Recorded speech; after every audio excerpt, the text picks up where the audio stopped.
guys, this is gonna be short because this is pretty much the end. Something I did miss in the episode was, in fact, in the last episode I mentioned Jax returning from the jump ship. I forgot to mention Jax in general. Kind of like in the middle-ish, close to the end of this episode, we find out what's been going on with Jax since, you know, he got that whole aging thing happening, and then Stein pretty much forced him back into 2016 so he could, you know, reverse those effects. We never really saw if it got reversed, and we finally saw in this episode that we ended up getting, I thought, was a flashback of Rip first telling the team who he is and why he wants them and all that stuff. And I thought it was a flashback up until there was a more to the scene where, you know, Snart becomes like an ass and decides he doesn't want to join this motley crew of heroes. And then we got even more scene that obviously wasn't a flashback when Stein and Jax are alone talking to each other. I think they're still nearby the building they were at. And past Jax, 2016 Jax basically tells 2016 Stein, he's like, no matter what, how much time we need, and like, even if we sleep, no matter how much time we need, I'm not gonna do this suicide mission, all that stuff, and he just walks away. Here's the thing though, like, here's Stein and Jax, right? Here's Stein, here's Jax.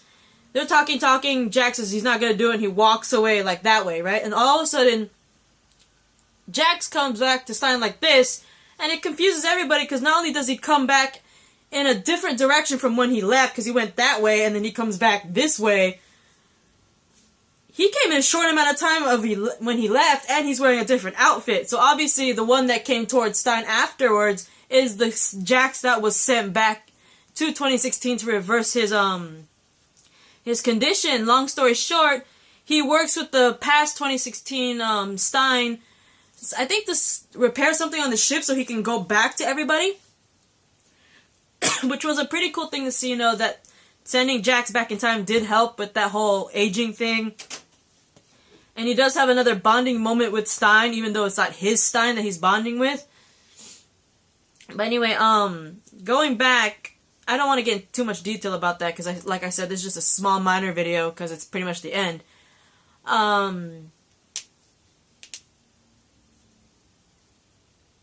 Rip, Ray, and Mick, I believe for sure, were the ones inside the room where the Oculus was, and I think Snart and Sarah were outside the room at the time, fighting up the soldiers there. And Ray was working on the Oculus, and Rip notices when he's doing that because Ray actually takes off his helmet, and that's when, like, basically Rip has like a flashback deja vu moment. He's like, oh my god, this is what I saw in the Oculus. This is how Ray Palmer dies. And he tells Ray that, and he's like, you know what? If it is, so be it. But while you're at it, I don't want to die anytime sooner than I premonition-wise. So can you, like, knock out all these soldiers shooting at us while I work on this thing? I forgot what happened, but I think Ray got knocked out, maybe, and Mick. Well, before he got knocked out, a failsafe thing happened. And in order to prevent the Oculus from activating its failsafe, someone has to be there to keep their hand on the failsafe thing so it doesn't connect or something like that. And I don't know what happened to Ray exactly. Ray volunteered in the beginning to be the one to, you know, die that heroic death, like the premonition put in when a Rip saw the future. I forgot what happened, but all I remember is that Ray got knocked out. And Mick ended up volunteering to hold the, to basically hold, not only to hold the, God, what was that thing called? The failsafe. Not only did he volunteer to hold the failsafe so it doesn't, you know, trigger, he also volunteered to hold the failsafe and basically be the sacrificial lamb when the Oculus blows up. And he pretty much tells Rip, you know, get out of here, get Palmer, and just get everyone out of here, right? And so, Rip touches the button on Ray's suit and shrinks it, and runs out, leaves Mick Roy behind with the Oculus. By the time Rip gets out there where Sarah and Snart are, Snart's like, where's Ray and Mick? And he's like, oh, Ray's in my pocket, but Mick volunteered to stay behind. And of course, Snart, Snart and Mick, they go way back, so naturally when he hears that Mick has volunteered to stay behind like a sacrificial lamb, Snart goes after Mick to try to bring him with him, and then Sarah sees that and goes after Snart, right? So Sarah and Snart go back in the room where Mick is, and they have this little disagreement. He's like, leave now and all that shit, and Snart's like, I'm not leaving without you. He's like, and he pretty much says in his own way, Ray told that you have to hold the failsafe and all that stuff, so he's staying behind to hold the failsafe. And that's when Snart literally in his own way says, I'm so sorry, and Mick just looks at Snart saying, why you, you can see in his eyes, he's like, why the hell are you sorry? And then he just knocks Mick out cold with the butt of his gun. And right next to Mick's unconscious body, he puts his cold gun next to him, and Sarah runs up to him, and it's like, Snart basically tells Sarah, get Mick, the guns, Mick, get out. But Sarah's like, no, and all that stuff, right? And I was like, oh my god, please don't tell me Snart is gonna be a sacrificial lamb. But unfortunately he does, and before that happens, before Sarah actually decides anything, she goes up to Snart and gives him the first and last kiss of Captain Canary, you guys. We finally got a Captain Canary kiss. Their first kiss, and sadly it was the last, because Sarah, after she kissed him, they had this small longing look, and then she just turns around, picks up Mick and the gun, and apparently leaves. That one time Master Zayman shows up with other guards telling Snart to shut down the explosion, right?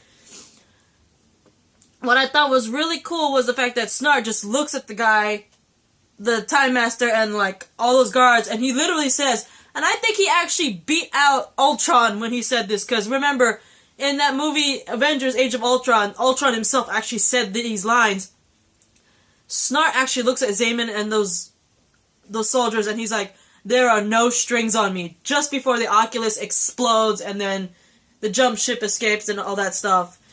And, basically everyone's in mourning. We see Sarah crying. Well, you see tears come out of her eyes, right? They're all in mourning. Sarah has tears in her eyes. Obviously, Mick is upset. And since they're mourning the loss of their comrade, they decide, you know what? Let's not make his sacrifice in vain. Let's take down Savage once and for all, which is most likely going to be what will happen in the season finale of Legends of Tomorrow, Season 1, Episode 16, naturally titled Legendary. So anyway, that is the end of my reaction rant for Legends of Tomorrow, Season 1, Episode 15, titled Destiny. R.I.P. to the amazing Leonard Snart, aka Captain Cold. I know this is not the end of you, because there's been an interview that apparently, Wentworth Miller actually signed a contract where he will not be a main character for Legends of Tomorrow Season 2, but he will be a reoccurring character in Season 2 of Legends of Tomorrow, and he will be reoccurring also on The Flash. So, this is not the end of Wentworth Miller, who plays Leonard Snart, Captain Cold himself. And I hope that if that's the case, I hope that it's not flashbacks of Captain Cold. I really hope that Captain Cold does come back in the flesh. I mean, come on. It's a comic book world. No one ever stays dead in comics, okay? But anyway, I hope we do see him again, alive and well, if that's the case. And I want that Captain Canary. So, Legends of Tomorrow. If he's not going to be a main character. I get that. He's going to be a reoccurring. If that's the case, give me Captain Canary at least. Because you can't just give me the first and last kiss and just blow that ship up. You assholes! But anyway, goodbye YouTube. I don't want to rant and take up more time, so goodbye you guys. I love you.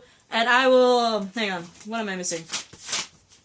I still have to do my reaction rant for Fear the Walking Dead Season 2, Episode 5, which is titled Captive. Fear the Walking Dead Season 2, Episode 6, Seacut Service, or something like that, is premiering tonight. So look forward to that. Bye, BooTube.